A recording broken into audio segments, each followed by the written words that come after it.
अस्सलामुअलैकुम स्टूडेंट्स। आज हम सिम्पसन्स 3/8 रूल को पढ़ेंगे। ये हमारे पास इक्वेशन है सिम्पसन्स 3/8 रूल की, that is integral is equal to 3/8 h f0 plus f6 plus 3 f1 plus f2 plus f4 plus f5 plus 2 f3।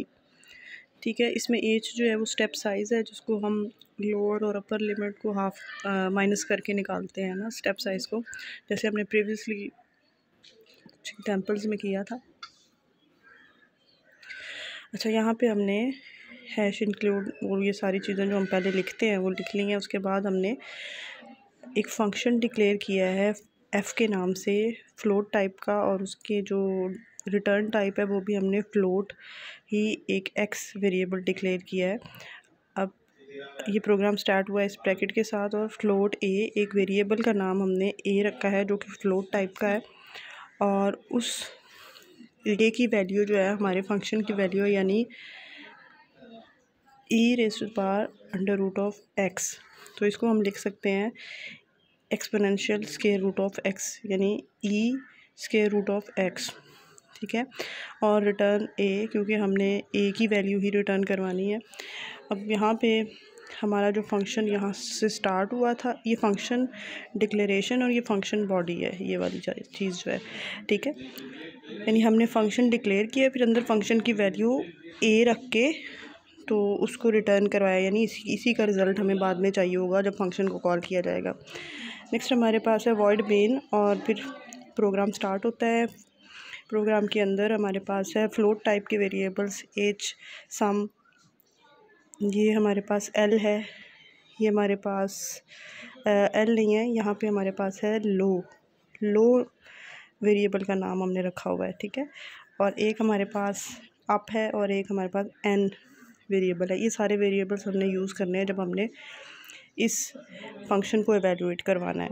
ठीक है, तो यूज़र से कहा है कि एंटर लोअर लिमिट, तो cin lo, enter upper limit cin up, यानी हमने इंटीग्रल के लिए लोअर लिमिट और अपर लिमिट की वैल्यू यूज़र से जो है वो ले ली हैं। ठीक है, यानी ये हमारे पास है लो और ये हमारे पास है अप। तो यूज़र से कहा है कि इसकी वैल्यू भी हमें दे और इसकी वैल्यू भी हमें दे। फंक्शन का हमें पता है, लेकिन इंटीग्रल की लोअर और अपर लिमिट्स हमें नहीं पता थी, तो वो हमने यूज़र से कहा है कि एंटर करें। तो यूज़र ने एंटर की है लोअर वैल्यू और अपर वैल्यू। अब यूज़र से कहा है एंटर एन, कि एन की वैल्यू कितनी होगी। एन की वैल्यू जितनी भी होगी उसके हिसाब से फिर ये हमारा फार्मूला जो है वो एवेल्यूएट होगा। ठीक है, तो यूज़र एन एंटर करेगा। ठीक, नेक्स्ट पेज से हम देखते हैं। ये देखें, यूज़र ने एंटर कर दिया एन की वैल्यू। अब h is equal to up minus low divided by n, ये स्टेप साइज़ निकालने का फार्मूला है। ठीक है, एच होता है स्टेप साइज़, तो step size is equal to up minus lo, यानी high minus low divided by n. तो सी आउट हमने यहाँ पर लिखा और डिस्प्ले करवा दिया एच, यानी स्टेप साइज़ हमारा कितना है। उसके बाद हमारा फार्मूला है sum is equal to f low plus f up, that is, यानी आप जब अपर लिमिट और लोअर लिमिट को फंक्शन में पुट करके उन दोनों को ऐड कर रहे हैं। ठीक है, अब हमने यहाँ पे फॉर लूप लगाई है। For int i is equal to 1, i, यहाँ पे हमने आई एक वेरिएबल डिक्लेयर करवा दिया इंटीजर टाइप का, और हमने ये कहा है कि उसकी वैल्यू 1 से शुरू हो रही है, और 1 से शुरू होकर कंडीशन हमने आगे ये रखी है कि आई की वैल्यू 1 से शुरू होगी और ये आई की वैल्यू हमेशा n से छोटी रहेगी। n वो है जो हमने यूज़र से एंटर करवाया है, यानी हो सकता है यूज़र ने यहाँ पे 6 एंटर किया हो और आई की वैल्यू 1 है, तो 1 इज़ लेस दैन 6, तो ये कंडीशन ट्रू है। लेकिन अगर इधर आई की वैल्यू 7 है और इधर हमारे पास n जो है वो 6 है जो हमने यूज़र से लिया है, तो ये कंडीशन फॉल्स हो जाएगी। तो जब तक कंडीशन ट्रू होती है फॉर लूप चलती रहती है, जब कंडीशन फॉल्स हो जाती है फॉर लूप ख़त्म हो जाएगी।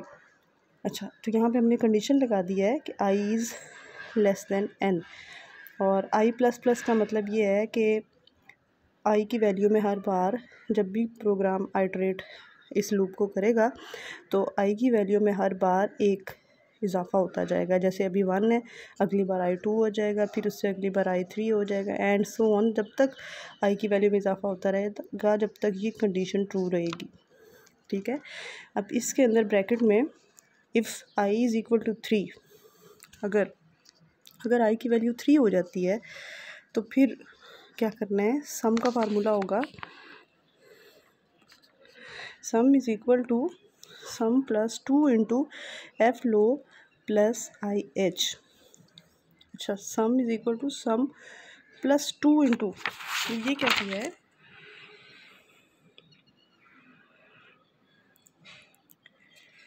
ये हमारे पास फार्मूला है, आप देखें तो अगर n 3 हो तो फिर हम 2 से मल्टीप्लाई करके सम को फिर इसको इस पूरे फार्मूला में ऐड करेंगे।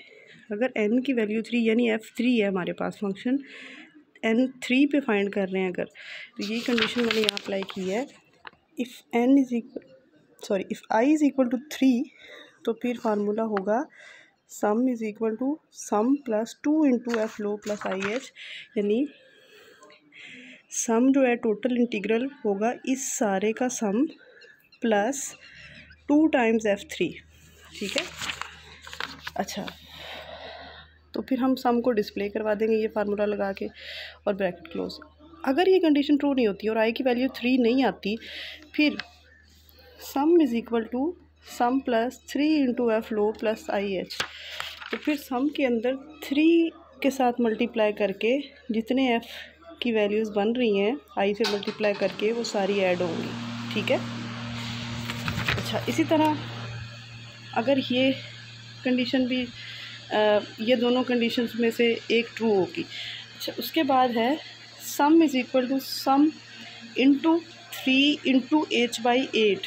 ये वो वाला पार्ट है, पहले हमने ये वाले पार्ट के लिए प्रोग्रामिंग की है, फिर हमने ये वाले पार्ट के लिए की है, और अब हमारे पास है 3/8h इंटू सम। ये 3/8h वाला फार्मूला में भी हमने लिखना है ना, ये देखें 3/8 इंटू h, और इसको सम से मल्टीप्लाई कर दिया। अब टोटल जो रिज़ल्ट है, फाइनल रिज़ल्ट, वो आ जाएगा सम यहाँ पे डिस्प्ले करवा के, यानी अब जो आखिरी है ना उसमें ये सारा सम जो पहले से ऐड अप होता आ रहा है वो सम, और उसको मल्टीप्लाई कर दिया 3/8h से, यानी ये सारा सम और इसको मल्टीप्लाई कर दिया 3/8h से, तो हमारा इंटीग्रल का जवाब आ गया। यानी हमारा ये वाला इंटीग्रल, ये जो है ये इंटीग्रल सॉल्व हो गया है। कहाँ से, लोअर लिमिट से अपर लिमिट के लिए। ठीक है, ये इंटीग्रल हमने सॉल्व कर लिया है यूजिंग सिम्पसन्स 3/8 रूल। ठीक है, तो इस तरह फिर हमारा प्रोग्राम यहाँ से क्लोज हो जाता है। इधर आप रिटर्न 0 लिखते हैं एंड पे, यहाँ पे get.ch लिखा हुआ है बिकॉज ये दूसरे सॉफ्टवेयर के लिए नोट्स में प्रोग्रामिंग की हुई है। हमारे पास क्योंकि डेव C++ हम यूज़ करें तो हम रिटर्न 0 यहाँ पे ऐड करेंगे। बाकी सारा का सारा प्रोग्राम वैसे ही है। होपफुली आपको ये समझ आ गया होगा।